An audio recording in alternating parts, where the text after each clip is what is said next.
Good morning, everybody.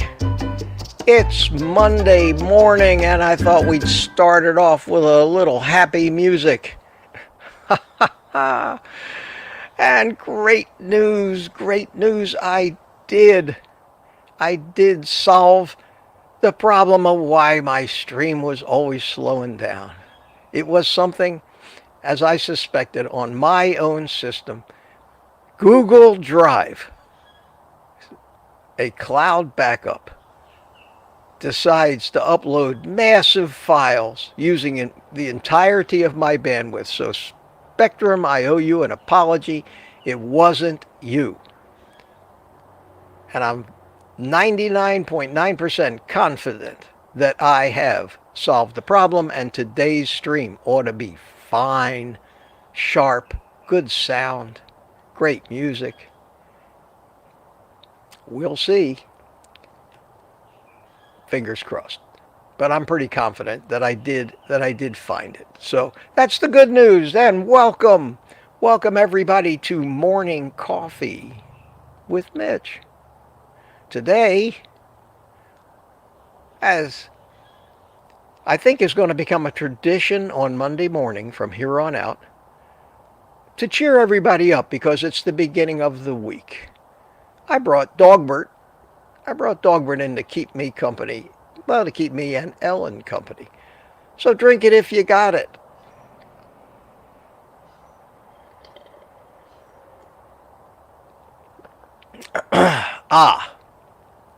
That's great. Excuse me.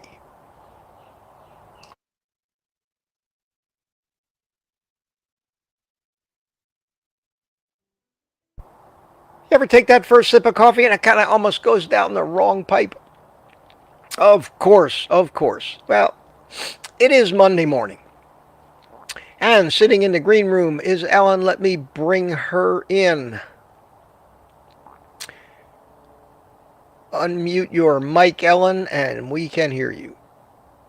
Good morning, Mitch. There you go. That motor pattern down of undoing the mute button before I. It's Monday. Happy Monday, everyone. Yeah, happy Monday so to great you. To see all my good friends in the chat. It's been busy. Mm-hmm. You and I both yesterday afternoon had a marathon chat session going on because we were both watching the Madison Square Garden thing. Yeah. Chatting on the texting back and forth. I think it was Ellen, I think that was the longest texting session I've ever had. I don't like texting. But there are times when it's appropriate, when you're occupied or you're busy and you don't want to talk. Texting works great. Yes. My son and daughter use it. If I try to call them or something and they can't answer because they're on a call, a Zoom call, or in a meeting or with a client, they'll text me right away. I'm with a client, call you later. So in those instances, it's great. But you can't beat talking when you want to have a conversation. So again. But when that came on, I just thought of you, so I just had to quick send you a text. And I think you said to me, the thing is on Madison Square Garden. Did you know it was on? And I texted you back, what do you think I'm doing right now? Yeah, that was great. It was. And that was how many hours were we? We were 3-4 hours at least since we started texting until it finally ended. And it was great. My last text to you, and again, I hate to get too political, but you all know where I stand. I mean, if you don't know by now, and I know where most of you stand, because most carnivores are conservative, and most liberals are vegetarians and vegans. They're the ones that buy into this stuff. There's a few exceptions, and I don't want to change your mind. But it's dominating all of our thoughts now. It's dominating everything that we think about and talk about. In fact, all last week I wanted to go over and vote, and I wasn't able to because of technical problems, because of doing YouTube, because of how I felt. And And I never did make it. Right after this stream is over, I had promised a video yesterday afternoon. I didn't because I was spending so much time finding out what was screwing up my live streams. I never got to get that out in time. It's scheduled to be released at I think 2:47 p.m. this afternoon. I schedule these things to drop always right before like the hour. So the best time of day for me to drop a video is 3 p.m. According to my analytics from YouTube, most of my regular viewers are online after 3 p.m. on a weekday. But I want to beat the 3 p.m. rush because most people drop their videos on the hour. So I always drop mine 10 or 12 minutes before, and I try to make it an oddball time so it doesn't show up with a batch of other videos. And we'll see. We'll see. So that video is coming out this afternoon, and it's titled, so you can look for it, My Most Trusted Source for Nutritional Information. Oh, that should be interesting. Yep. And I think everybody will love it. I'm at my sarcastic best. Oh, It's nice. half sarcasm and half rant. And I think if nothing else, you'll find it entertaining as hell and a real commentary on just how screwed up we are when it comes to where we get our nutritional advice in this country. But I titled it, and I think the thumbnail, if I remember correctly, says, I forgot what I put on the thumbnail, bad advice. You know, you got to put some big words up there that aren't misleading, but I think that I think you'll all enjoy it. It's not a real long video. It's about 12, 13 minutes, which I think is the best length. I usually shoot for that and end up half an hour because I can't shut the hell up. But I think you'll all like it. I did just see something this morning on the news. It was just right before I shut the TV off to do this. Costco has recalled smoked salmon because of listeria fears, their Kirkland brand.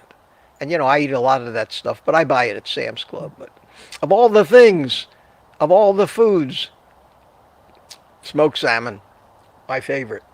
Anyway, what are you going to do? Anyway, let me put you up in your little perch, Ellen, and I'll get started early saying hi to some people, and then I'm in the mood to answer questions today. If you have a question for me about anything other than your personal blood test numbers and your own personal diseases and what do I think, I'm not a doctor. You know that. I can't give you, I won't give you advice. I won't tell you not to listen to your doctor. You have to infer that from everything I've said over the past year plus. So, Ellen, let me put you up in your box here. There you go. Okay. Let's go way back to the beginning of the chat because the chat has been active. And Ellen has been active in the chat. Wow. Where the hell's the beginning of this thing? We have 90 people here so far on a Monday morning. Good to see you all. And the first person in the chat was none other than Ellen. Good morning, early birds, happy Monday. And she put that in there last night. Holy cow. I think by 11:32 I was sound asleep. I almost went to bed immediately after that rally ended. Peter, Papa Carnivore, was here. He came in about 20 after 4 this morning. Don't you guys ever sleep? Mark Booz, good morning, he said. 6:30. And Michael Seeley Sr. followed not too long after. And Mark and Ellen and Mark, they just kept chatting back and forth until at 6:32, Marvin Malley. Hello, Mr. Mitch and company from East Texas. Another great carnivore day. 4 years carnivore. 6 point and 73 years young, down 130 pounds. Oh man, if I was in my studio, I would play the cheering crowd for you. That is fabulous, Marvin. Congratulations, congratulations. That's just always so great to hear. So great to hear. And Peter responded to that, says, wow, you are a carnivore legend. Yes, sir. Yes, sir. And Mark and Ellen, and here comes Michael Seeley Jr. from Tampa. He chimed in and says, greetings from Tampa Bay. And Richard Williams chimed in. All the usual suspects here first thing in the morning. I love it. CB from Alabama. CB Carmack. Good morning, Mitch. Good morning, Meat Family, he says. And then I chimed in to welcome everybody about a half an hour before the stream started. One of my other regulars, Turamir, is here. Good morning to you, saying hello to everybody. B. Matt. Hi, Matt. How you doing? Good morning to you, sir. Always good to see you. And Boyd Lamb chimed in. Got quite a little community going on here. It's not huge, but we're fierce and we're dedicated. And they were chatting back and forth, and Rick Charger Mopar chimed in. Steak and duck eggs time. Sounds great. Sounds great. And I still haven't gotten to, we're about 8:15 now. And the same people are chatting back and forth until Wanda Gerling comes in. Hello, Mitch, Scooby, Ellen, and she's talking to Ellen. I'm on my way to put my 2 cents in on the election this morning. Yes, sir. I'm afraid by the time I get there, it might be crowded. Early voting has been fierce. I'm so happy to see that. I think that's a good sign. I think that's a good sign. If any of you, and one of the comments I made to you, Ellen, last night, if I remember correctly, I said, we were both talking about how great it was and the speakers that he had there. I mean, he had everybody. He had Dr. Phil. He had Elon Musk. RFK Jr. I can't even begin. Both his kids. I can't even begin. Oh, he had Hulk Hogan. Hulk Hogan came up there, tore his shirt off, left with an undershirt, calling everybody, brother, hey, brother. It was great. I was laughing my ass off at him. It was fabulous. It was, I know he was, I know the whole show was nothing more than preaching to the choir, but sometimes the choir needs to hear something that makes them feel good for a change, because all we ever hear all the time is the crap and propaganda. So it was a feel good, exciting, and any of you that missed it, if you want to feel good, if that's your political bent, you got to watch the replay of it. Just mark off your entire afternoon or something, because it's long. It was one of the most worthwhile things that I watched. It was Donald Trump's return to New York, a city that has been trying to basically kill him and put him in jail. And he was having no part of that. The turnout, not only did they fill Madison Square Garden, there were 100,000 people couldn't get in. They lined the streets all the way down Madison Avenue. They had big monitors and speakers outside. Half of New York was watching this live out there in the streets or in the arena. It was gratifying to see that maybe in our country there still are some American patriots actually left. Is that going to win us the election? It's still up in the air, man. So vote. Get out and vote. I don't care who you vote for. If you've got to vote the other way, do it. But vote. If we don't vote, then we have no reason to complain. And George Carlin said just the opposite. George Carlin did a whole routine where he told the reasons why he didn't vote. He says, that way, nobody can blame me because whatever happens, it's not my fault. I didn't vote. He was a great guy. I thought George Carlin was one of the most brilliant minds of our generation. I can't say enough about him. Anyway, Tom, Viking 442 is here from Tampa. Good morning, Tom. How are you? Everybody's in there. William McCartney is in there. Hey, how you doing? So far, so good. The stream is hanging in there full strength. No kung fu lip movements today. I hope.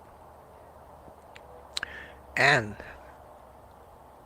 I said hi to William McCartney. Mama Bear's here. Hey, Mama Bear, how you doing? Good morning. Today is my 70th birthday. And if I had a happy birthday song, I would play it for you right now. Good morning, Mama Bear, and happy birthday. Have a great day. 70. 70 is a milestone, a real milestone. My next real milestone is going to be in 2 years and 6 months when I'll be 80. I can't believe it. I mean, it just can't be possible. In fact, I'm not going to have an 80th birthday. I'm going to set back the odometer like 20 years and celebrate my 60th birthday. Or I'm going to call it the 20th anniversary of my 60th birthday. How's that? Could be like Jack Benny and be 39 forever. Terry is here. How you doing, Terry? Good to see you. Said hi, Mama Bear. And we have lots of Terrys. Terry Wilson says, good morning, Mitch and Scooby. Hello to all in the chat. Grandma Prepper chimed in, says, good morning to everyone. I'm looking for people I haven't said good morning to. I think I said hi to Susan. If I haven't, good morning to you. Sandy Blythe. Hi, Sandy. Says good morning to all. David, is it Keen or Ken? Either way, good morning to you. Good morning to you. Glad you're here. Booby Goats is here. How you doing, my friend? Good to see you. Lori. Hi, Lori. Lori's Carnivore Story. She has a YouTube channel at Carney Lori. Check it out.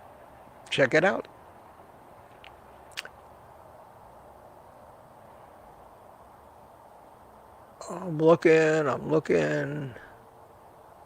I know that people have piled in. We have 106 people in the house now. Wow. Lisa Russell's here. Hi, Lisa. She says good morning. And Mark Whistler, good morning to you. Good morning to you as well. Donald Reed. Hey, Donald. Good morning from Massachusetts. Feeling great in my second year of carnivore. Man, if you've made it a full year, you can proudly proclaim, like I do, I am a carnivore. Not that I'm on a carnivore diet. It becomes your identity. It becomes your way of life. And you can claim, I am a carnivore. Congratulations. That's an achievement. Very few people, incredibly small minority, are a member of that club, carnivore for more than a year. Grey Wolf is here. How you doing? Says hi, y'all. And Eddie Edwards, good morning to you. Good morning from Wales. Oh, man, I love it when the Europeans come in. Good to see you, man. Thanks for coming.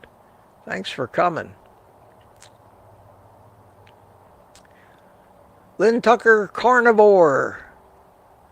Good to see you. Who else we got? What amazes me is that I remember the names I've said before and managed to not read every one of their chats.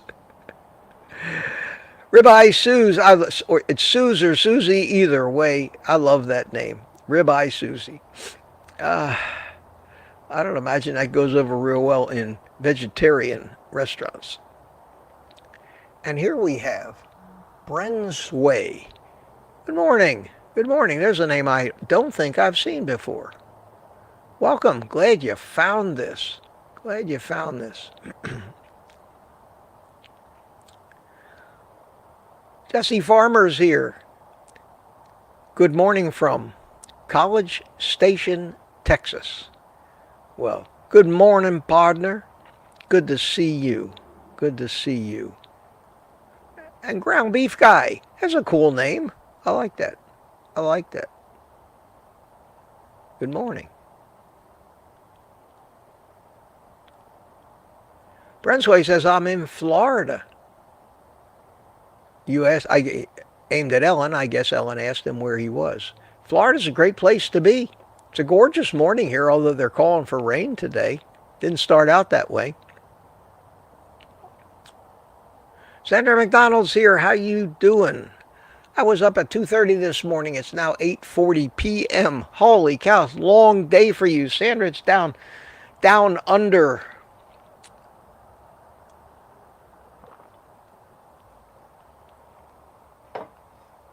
Let's not forget the prime objective of morning coffee with Mitch. The clue is in the name of the show. Louis L. from New York City. Man, New York City was the center of the world last night. I gotta tell you. It was something. It was something. Lisa Russell. Thanks, Papa. I think maybe I said hi to you. Here's one I haven't said hi to yet. Humeri Jamil. How you doing? Good morning, Mitch. How are you feeling today? Well, I'll give you an update on the kidney stone. For 2 days, I was okay. I didn't know what was going on. I really hadn't had much pain. But yesterday afternoon, about the middle of the day, I started to get the way the pain starts. It starts with a dull ache in your side, and then it progresses to greater pain, and it started coming on. And I didn't want to let it go all the way to the kind of pain that you get. I think the stone is still in there. I know it hadn't passed yet. And it started moving again. And I think when it started moving, it started causing me more pain, which is a good thing. Sometime this week, I am going to be in front of a urologist, either back at the emergency room or at this appointment that I have Tuesday. And I was telling Ellen about how I'm going to treat this appointment. And I think maybe right now, let me take a second and tell you what I told her about how I'm going to handle a doctor that I don't know, and certainly at this point have no faith in or trust. I know he's a urologist. I know he has a private practice. I know that the hospital referred me to him. I know that the first time I called, his receptionist says, we're not taking any new patients for 3 months. And I said, well, the hospital said I needed to see him and I should do it within 2 or 3 days. And the best she could do was Thursday, 9 days. This Thursday, 9 days from when I was in there. And right away, I didn't have a whole lot of confidence in this guy. He's running a mill. He's giving every patient 5-10 minutes. He has to be, or else he'd be taking new patients. But 3 months out, for God's sakes. The thought of going to a new doctor, first of all, it's, well, bring all your medical records with you. I said, well, I go to the VA. Well, you need to go to the VA and get everything. And well, that would take a semi-truck, for God's sakes. I haven't decided yet whether I'm going to take any medical records or go through any trouble for this guy. But I am going to go and keep the appointment. I'm going to pay the deductible because I'm going to ask if I could see him before I pay the deductible because I need to interview him and decide if I want to hire him as my doctor. How many times when somebody walks into a doctor's office, up to that receptionist that views you as just a grist for the mill, another piece of meat, not as a human being, but just as something they got to put up with. Because, wow, wouldn't this medical practice be great if we didn't have to deal with all these friggin' patients? That's the attitude of some of these people, especially the people that work in the front office. You are a nuisance to them. They don't make you feel welcome. They don't give a shit about you. It's unbelievable.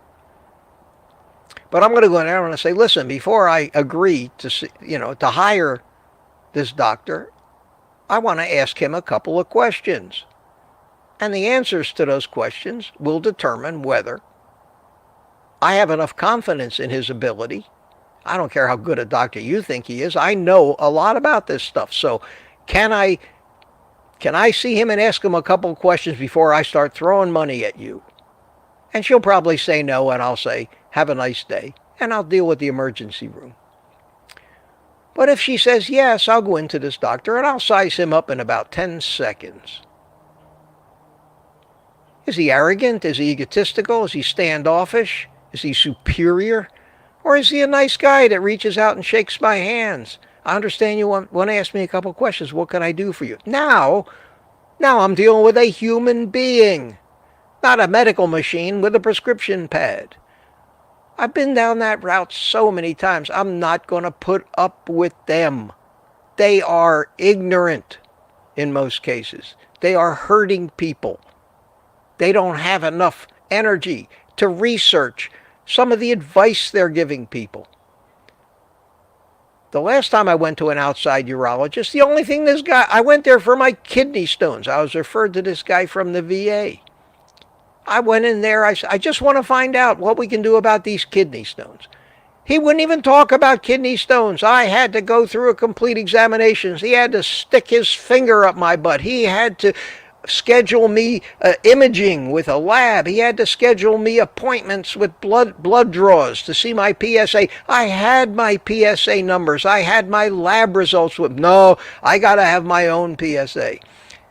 He scheduled an ultrasound of my prostate.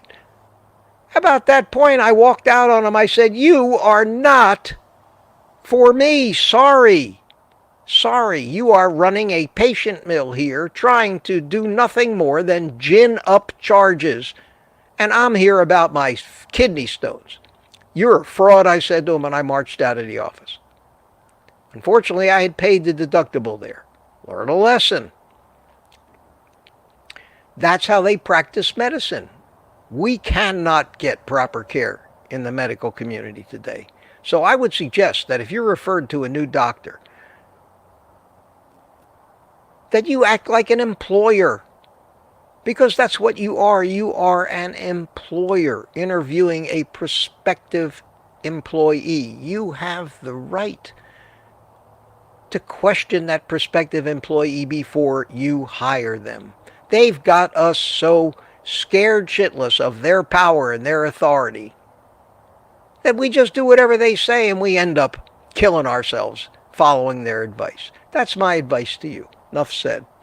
It's going to be interesting. I will tell you how it went, though, if I even go to see the guy. I may simply go back to the emergency room. I feel more comfortable there because I've got some influence because of my son. I know I should be ashamed to use it, but I'm not. You take any advantage you got when if you ever read Donald Trump's book, The Art of the Deal, he'll tell you that. If you've got an advantage, just use it. It's a negotiation, for God's sakes. The other guy's trying to steal from you. Why should you be nice to him? So, all right, that was that. Let's see, where was I? Somebody new, and then Ellen, it's about 9 o'clock. That's enough saying hi. I really like to make everybody feel special, and everybody likes to see their name flash up on the screen. Andy R., how you doing? Good to see you. Welcome. Hadn't said hi to you yet. I think Meatitudes is here. How you doing? Good morning, everyone. And Marcia, Chessie's Adventures. Hi, Marcia. How are you? Good to see you. Patty Molden is here. Good to see you. What time was this? This was at 8:46, so we were into the stream by now. Good to see you. She says good morning, everybody. And anybody new? John Myrick, did I say hi to you? Whoa, and I got to get Ching on my phone, somebody bought me a coffee.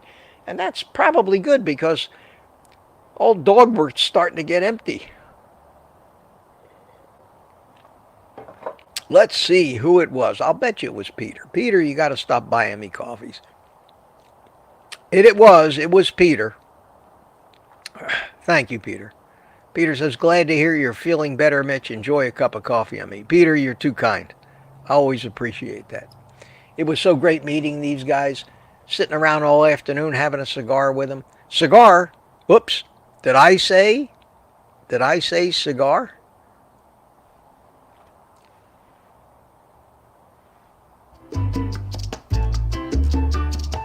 We all know what that means. Sorry, guys. Excuse me while I light my cigar. Let's see how many of you unsubscribe because of this. It's a test. It's a test. It's a test. On yesterday's morning's live stream, I lost 2 people. I know I lost 2 people. YouTube tells me. Ellen's dancing. And I lose people because they say, I'm not going to listen to this guy give me health advice. He smokes cigars. For me, it's a test to see if you're the kind of person that's so judgmental, I don't even want to help you. It's what I do. I let you do what you do. You let me do what I do. I try to at least make it entertaining. I am an old man already, by the way, so what the hell am I going to do to myself?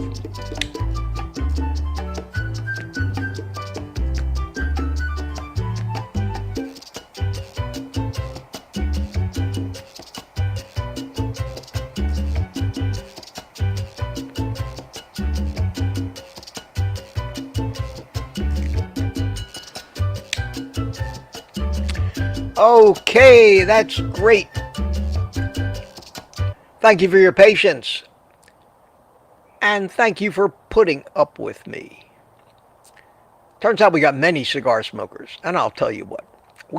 There was 4 of us got together. We spent 3.5 hours in that cigar lounge after the meetup last week.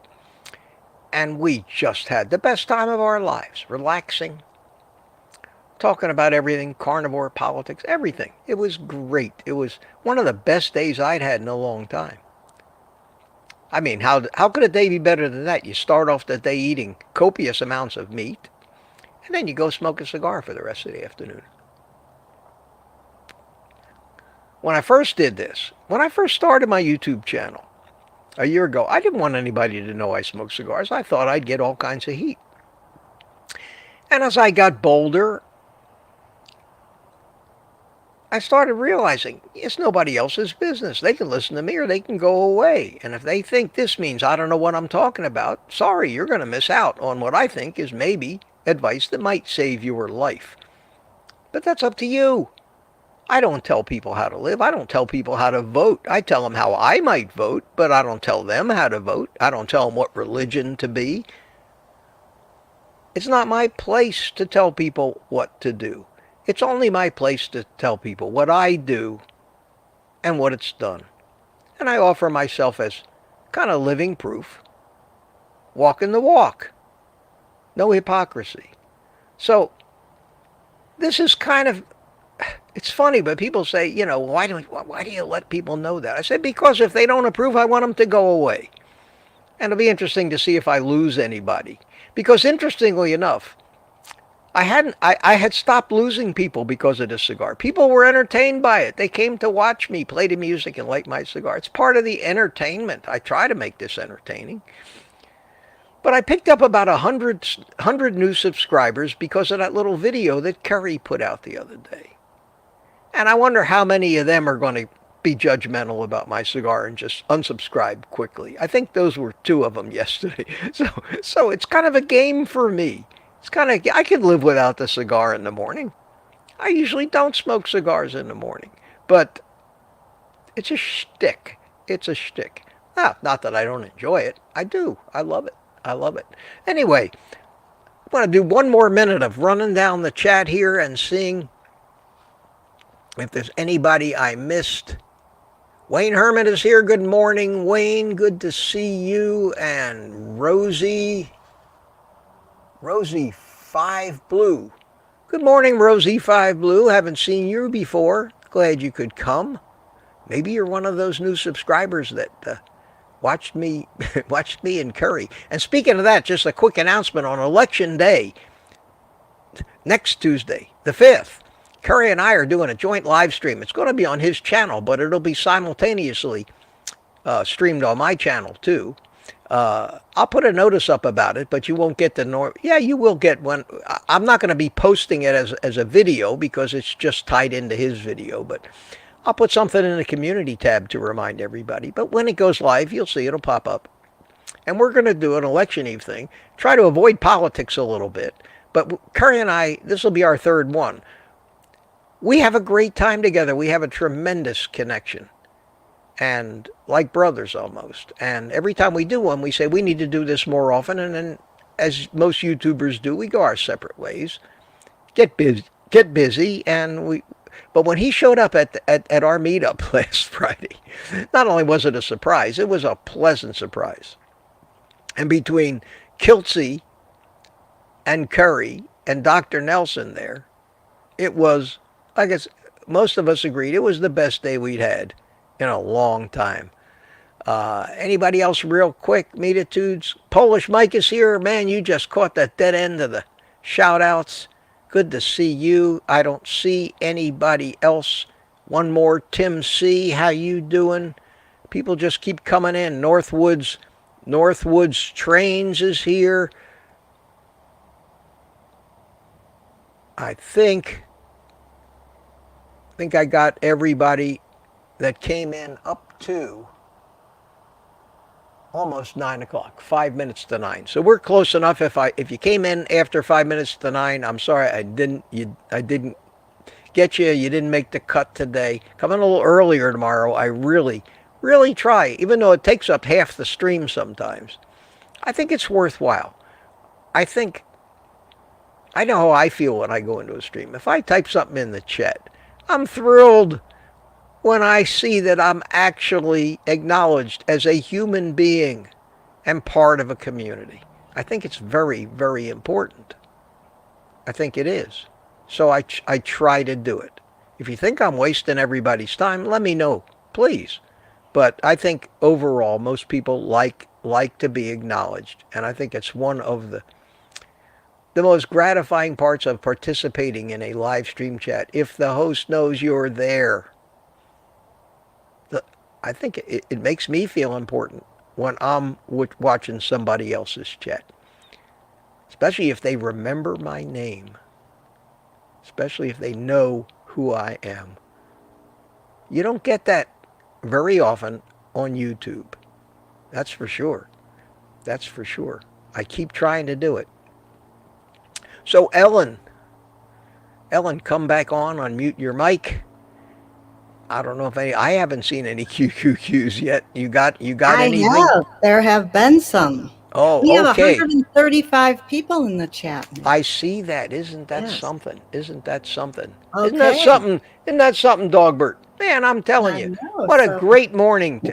I'm feeling good this morning. I'm happy this morning. I mean, I'm going to go vote today, and I'm not going to let anything stop me. I got my YouTube work done for the day, got my video ready to post this afternoon. I got no live stream tonight.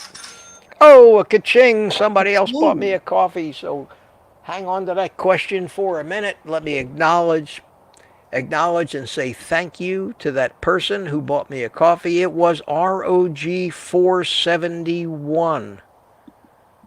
He says, hopefully we will get the grass cut this week. Great show, Mitch. Okay, so that's my neighbor. That's my next door neighbor, Roger. Roger, how the hell are you, man?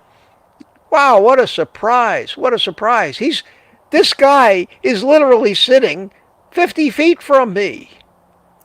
Can you imagine? Can you imagine? How about that? And he's kind of taken the beginning steps of investigating the carnivore lifestyle.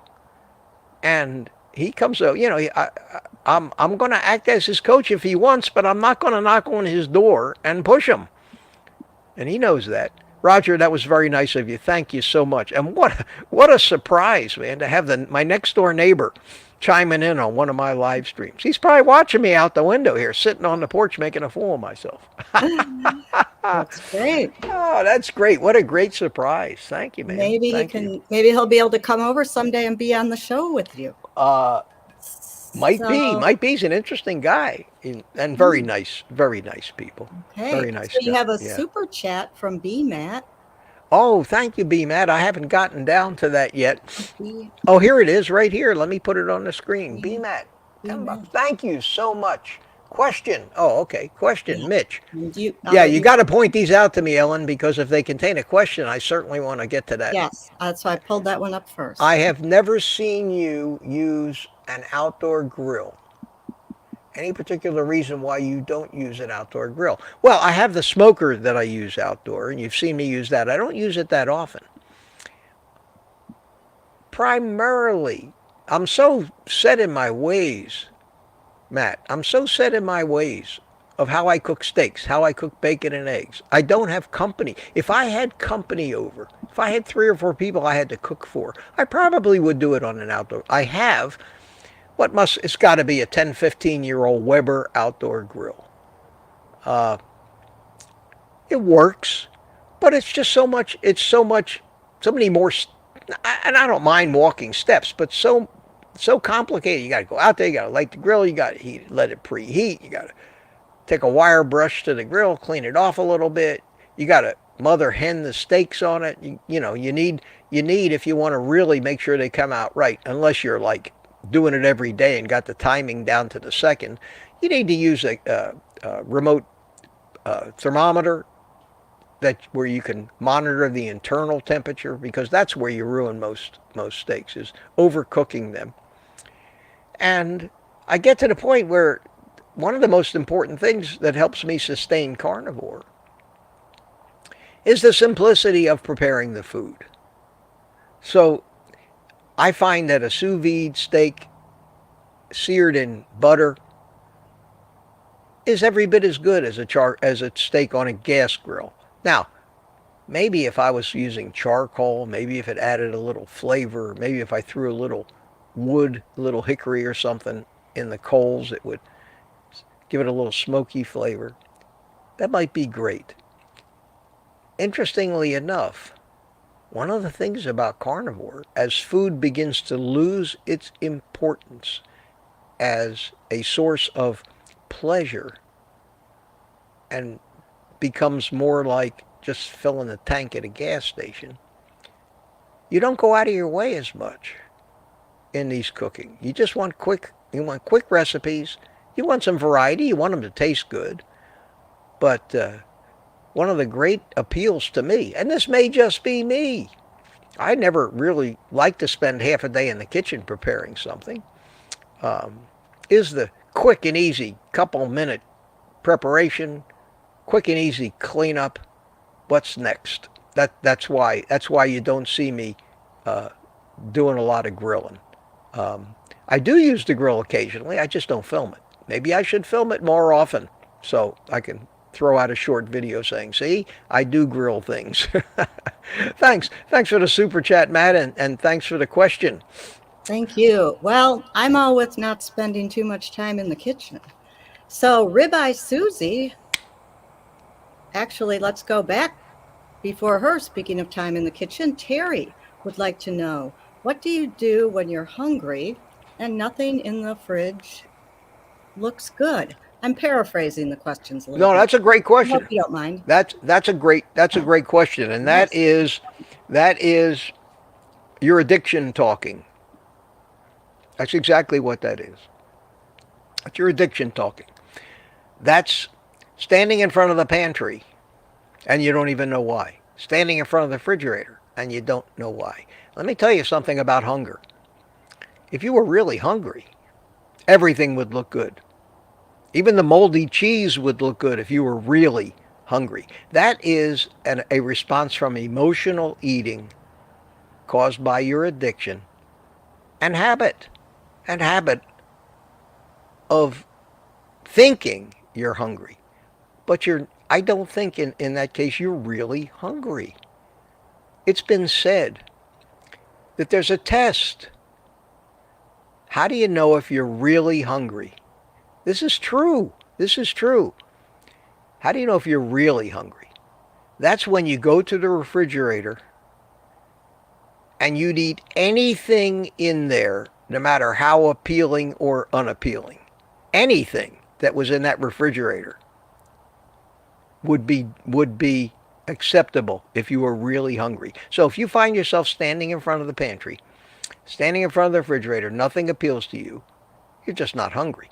And as you become more and more adapted to carnivore, you'll find that you'll be standing in front of that refrigerator less and less. I have not done that in 2 years.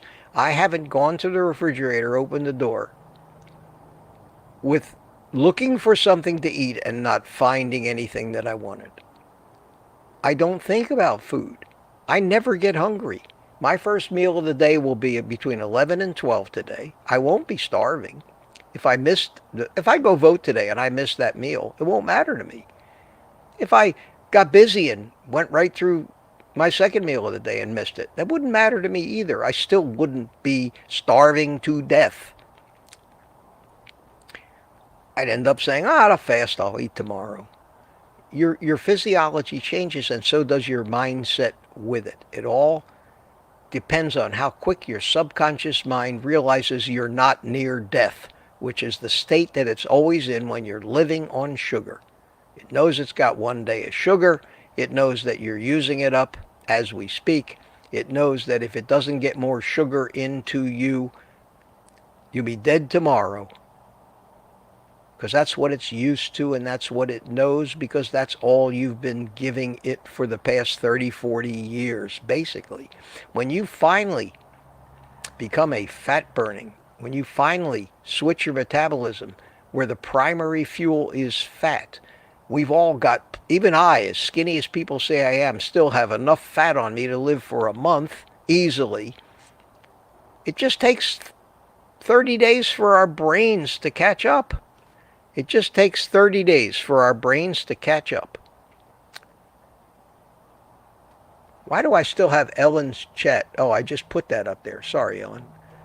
A little tiny flea just flew onto my mouse pad on my computer, and I touched it to get rid of it.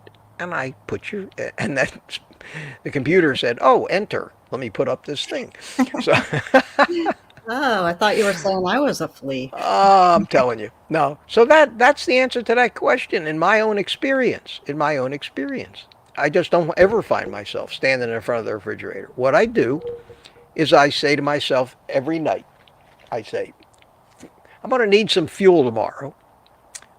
I'm going to eat 2 meals tomorrow, and I make a decision. Well, my first meal will probably be bacon and eggs. That stuff's already in the refrigerator, but I need to defrost something for my second meal.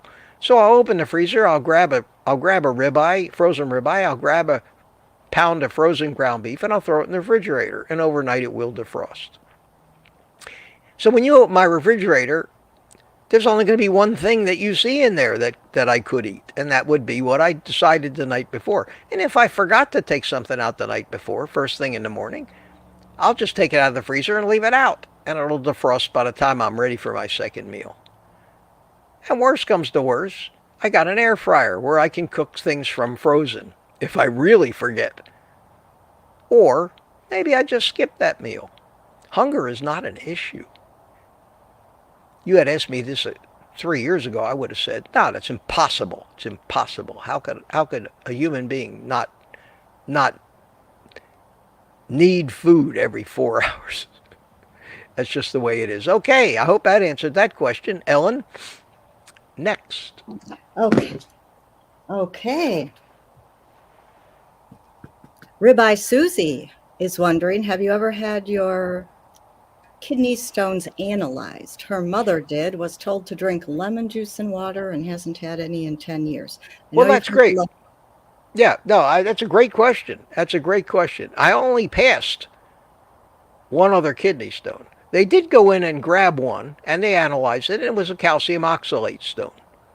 I know my stones are calcium oxalates because 10 years ago, I used to be trying to be healthy following all that great nutritional advice. I was eating enough oxalates to kill an elephant. And I gathered all these stones. What's happened to me since I stopped eating oxalates is I've started oxalate dumping, which has resulted in the 8 fairly large kidney stones that I was carrying around with me starting to dissolve and get smaller. So any advice on how to not get kidney stones is great advice, but it doesn't apply to me and my situation. My situation is that my kidney stones are going away. And in the process of going away, they are getting smaller. And because they're getting smaller, they are moving. They're starting to move around and find their way out. And I'm passing them. It's a long process. It can take 5-10 years for your body to rid itself of the oxalates that you've consumed eating that healthy, leafy green, spinach, almond-laden diet that they keep fostering on us with all the poisons involved. It's proof to me that that is destructive and that eating meat is the cure. Now, they keep coming out with propaganda telling you that it's protein, it's red meat that causes kidney stones. That is nonsense. Nonsense. The first thing they did when I got into the hospital was they did a complete kidney function panel on me. My kidneys are working perfectly. I eat moderate protein, high fat, the way we're supposed to eat. It is solving my kidney stone problem. I drank lemon juice for years. I still have 6 bottles of lemon juice at the back of my pantry because I used to buy that stuff by the case. I took all of their advice. I tried everything while I was eating all that spinach and other crap. Right after I passed that first kidney stone 9 or 10 years ago. None of it did any good. I went to the urologist and got a CT scan or an x-ray every year, and the kidney stones kept getting bigger and bigger until I started carnivore. After carnivore, the last time I had an x-ray and visited the VA urologist, I didn't have 8 stones anymore. I had 5, and the bigger ones had gotten smaller. And I knew at the time that inevitably I was going to have to pass them. So the most useless advice for me, and everybody's giving it to me now. Everybody's commenting and telling me how to not get kidney stones. I know that. I'll tell you how to not get kidney stones. Don't eat plants.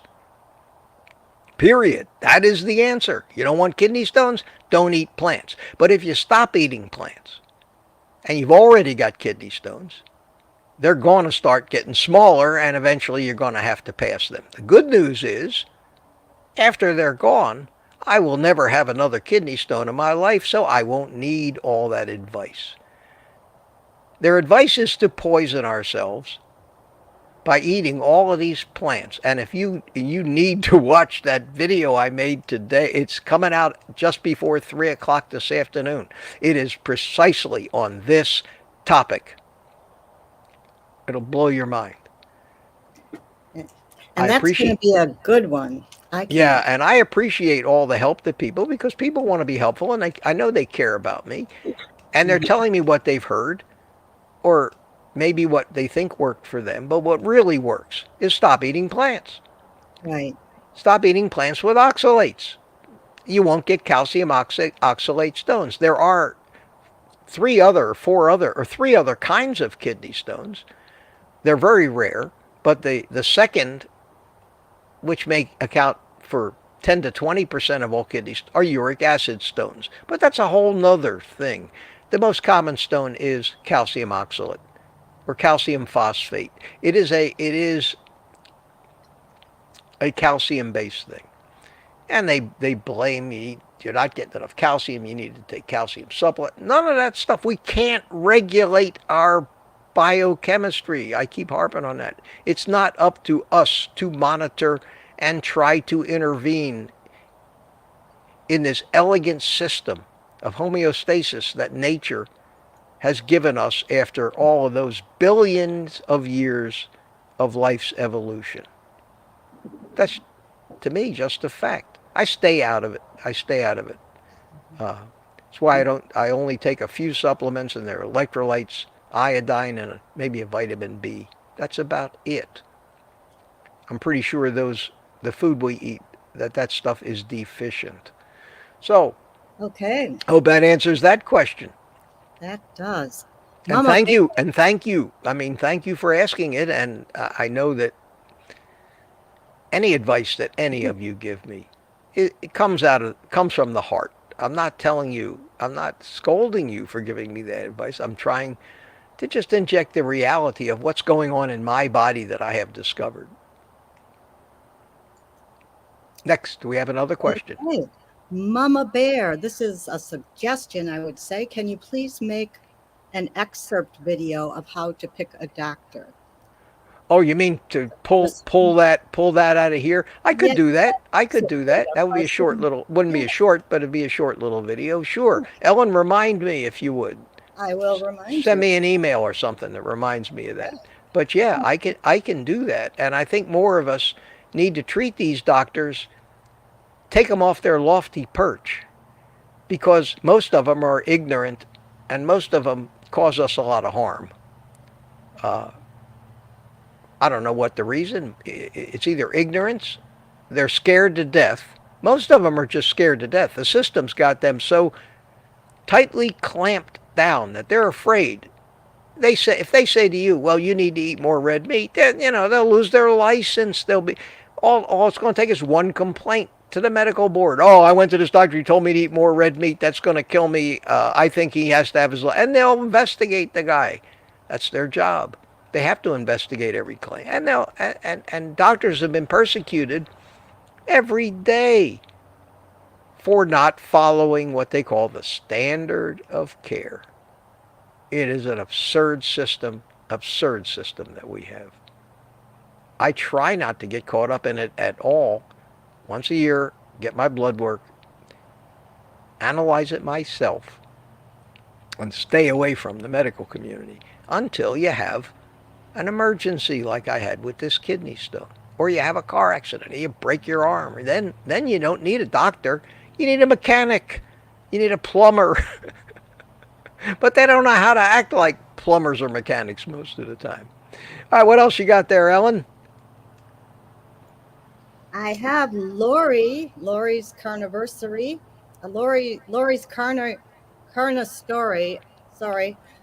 How many Yes. fun coffee mugs do you have? How many, pardon me, what?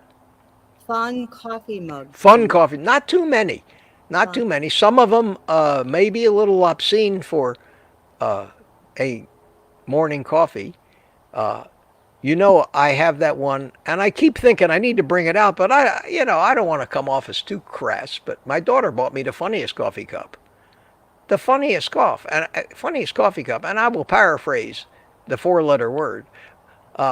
It says, "I am a ray of frigging sunshine." That's my favorite. I like that one. But it doesn't say frigging on it, okay? That is my favorite coffee cup. Then I have the one that I show off here that says, time to poop after I drink this coffee. I don't have too many of these funny coffee cups. And I tell my daughter, because she keeps, she buys me these things. I say, try to buy me something, that makes a statement about the nonconformist that I am, the sarcastic person that I am, my irreverence for authority or whatever. And she bought me one, and I haven't seen her since she bought it, and I forget what it said on it, but it was another one of these appropriate ones. I wish I had a new one every morning. But I bring them out, and the Dogbert cup, I like Dogbert because, let me tell you something, you're not feeling happy one morning. You wake up, you're in the doldrums. Life's got you down. You made the mistake of getting on the scale and it didn't tell you what you wanted to know. You get yourself a cup of coffee in this, you put this music on, and of course I caught it at the end of the loop, but it'll start again. And you drink your coffee out of Dogbert, and you move with the music. And I gotta tell you, the doldrums and the bad mood will dissolve instantly, and you'll have a smile on your face, and the next thing you'll be saying is, life is good.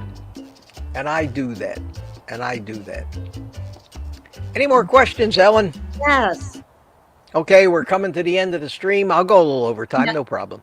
United Carnivore asked, he knows that you said the day after or after New Year's, I think he's talking about another meetup.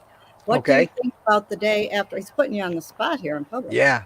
What do you think about the day after Thanksgiving? He's talked to Dr. Wiedemann and Dr. Kiltz. So you might want to talk to him about that, right?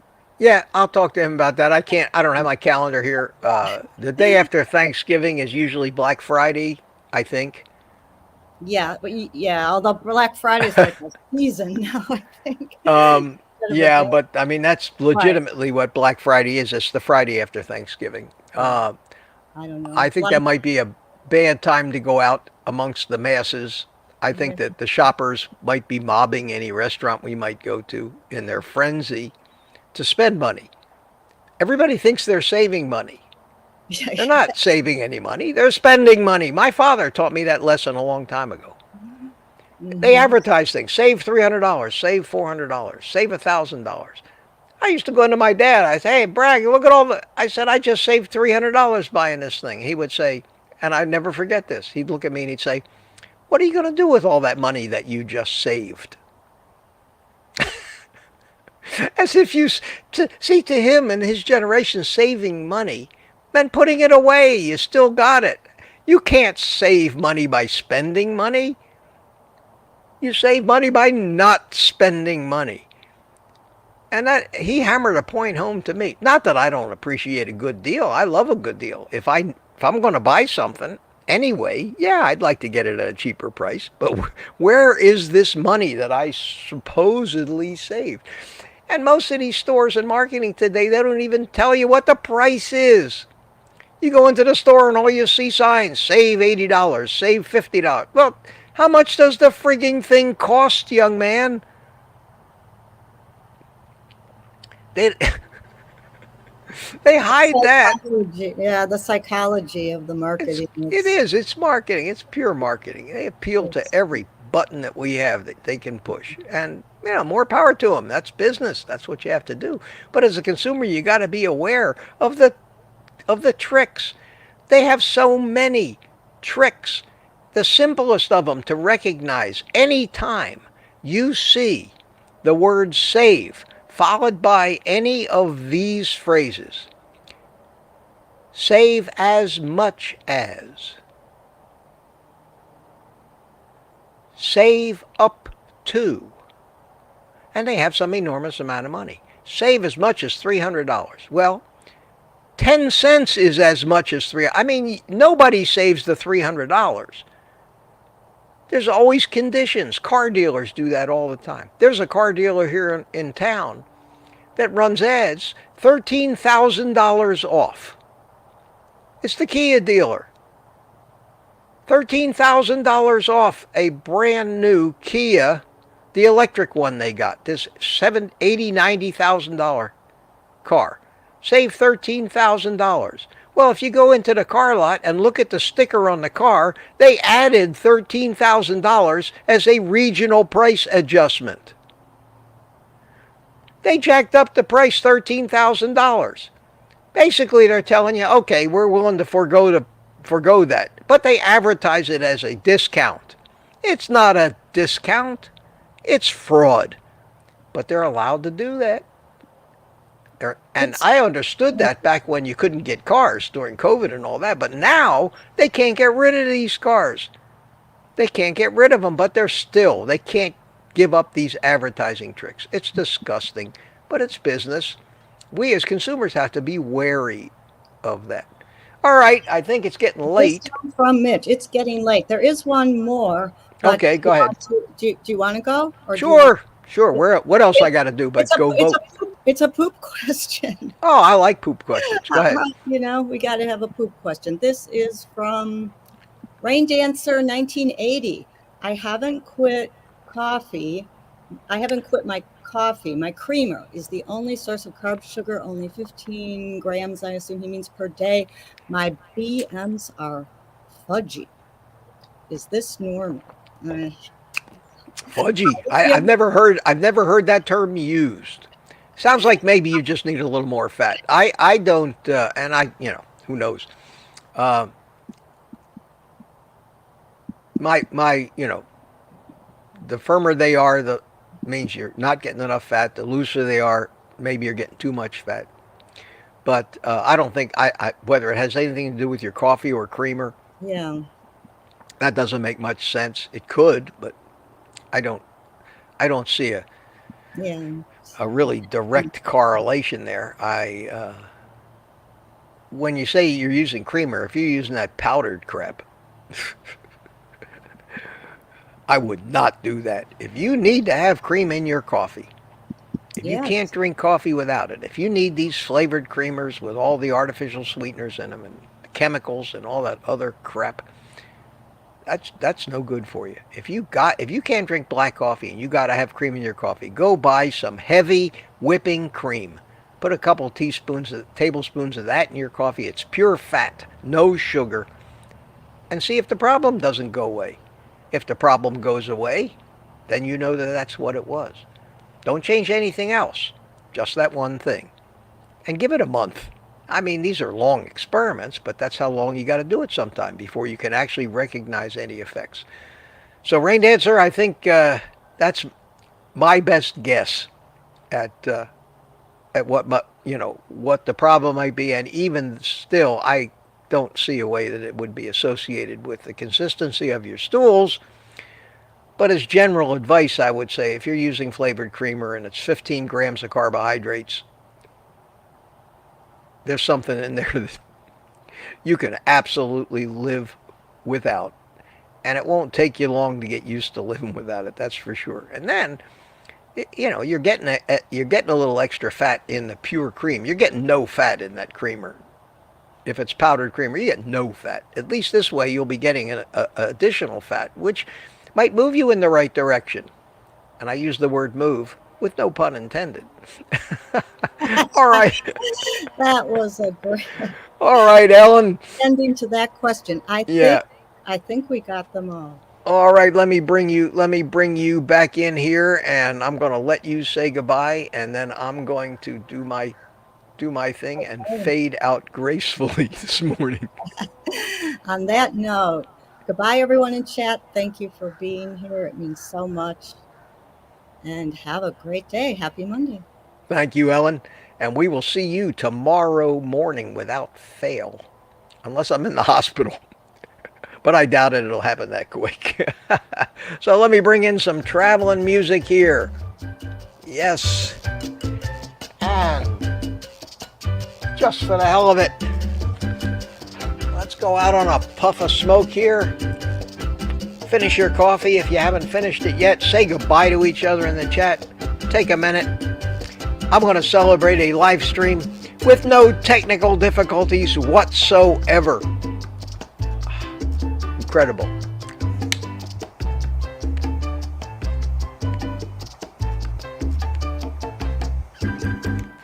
And I found the end of the song, but it will start again. It's on a kind of a loop. There you go. So, I still have a little coffee. After this is over, I will sit out here for a few minutes, relax, disassemble this studio that I build every morning, take it inside, get in my car and go vote. And I encourage you all to do the same thing. So, with all that being said, my friends, thanks for coming. I enjoyed it. Thank you, Ellen, for all your help. It means a lot to me. And for those of you that are still here, 120 of you, we will see you again Tuesday morning. But until then, you are commanded to take the rest of the day off and eat meat.